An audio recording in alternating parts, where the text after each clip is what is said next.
ఏపీలో వైసీపీపై మంత్రి నిమ్మల రామానాయుడు, ఎంపీ సానా సతీష్ ఫైర్ అయ్యారు. 2024 ఎన్నికల్లో ఓటమి, నిరాశ, నిస్పృహలతో ప్రాంతాలు, మతాలు, కులాల మధ్య చిచ్చు పెట్టి చలికాచుకోవాలని గొడ్డలి పార్టీ చూస్తోందని ఆగ్రహం వ్యక్తం చేశారు. సాక్షాత్తు వెంకటేశ్వర స్వామి ప్రసాదాన్ని అపవిత్రం చేయాలని చూస్తే ఆ కలియుగ దైవమే వైసీపీని ఎన్నికల్లో శిక్షించాడన్నారు. పాస్టర్ ప్రవీణ్, కడప పాస్టర్ అభినయలను అడ్డుపెట్టుకుని మతాల మధ్య చిచ్చు పెట్టాలని చూస్తే బెడిసి కొట్టిందన్నారు. వైసీపీ కాపు నేతలను రెచ్చగొట్టి కూటమి సర్కార్ పైకి వదులుతున్నారన్నారు.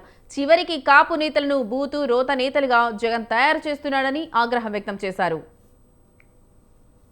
24 సంవత్సరంలో రాష్ట్ర చరిత్రలో ఎప్పుడు చూడనటువంటి ఓటమిని సవిచూసినటువంటి వైఎస్ఆర్సీపీ పార్టీ నిరాశ నిస్పృహలతోటి కుట్రలు కుతంత్రాల ఎజెండాగా పులివెందుల సంస్కృతిని ఆంధ్రప్రదేశ్ రాష్ట్రం అంతా కూడా తీసుకురావాలనేటువంటి ప్రయత్నంలో భాగంగానే ప్రాంతాల మధ్య, మతాల మధ్య, కులాల మధ్య చిచ్చు పెట్టాలనేటువంటి ప్రయత్నం.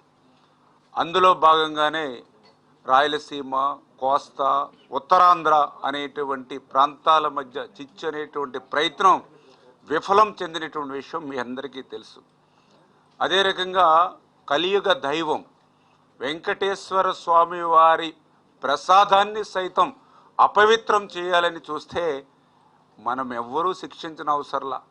ఆ కలియుగ దైవం వెంకటేశ్వర స్వామి మొన్న ఎన్నికల్లో జగన్మోహన్ రెడ్డిని శిక్షించినటువంటి పరిస్థితి.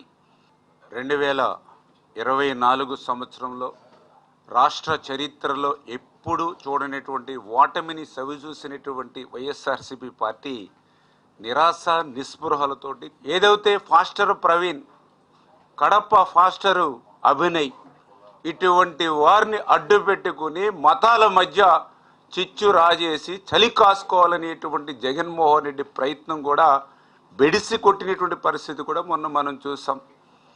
ఇటువంటి స్థితిలో ఇప్పుడు కులాల వంతు వచ్చింది గొడ్డల పార్టీకి. ఈ రకంగా ఈరోజు మళ్ళీ ఆ కులాల్లో సంబంధించినటువంటి నాయకుల్ని రెచ్చగొట్టడం, వాళ్ళ చేత తప్పులు చేయించడం, వాళ్ళని జైలుకి పంపించడం, తద్వారా వాళ్ళందరినీ కూడా జీవితాంతం తన చుట్టూ తిప్పుకోవడం. ఇదే జగన్మోహన్ రెడ్డి పులివెందు.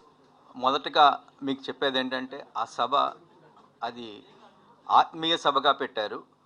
మేమైతే ప్రత్యేకంగా చెప్పేదంటే అది కాపు ఆత్మీయ సభ కాదు, రాజకీయ నిరుద్యోగుల ఆర్తనాద సభ అని నేను చెప్తా. మీరు వాడు అక్కడ చూసిన వాళ్ళందరూ కూడా ఏం చెప్పారు, బయటకు వచ్చి ఏం ప్రాబ్లం ఉందని చెప్పారు. ఇదే నాయకులు వైఎస్ఆర్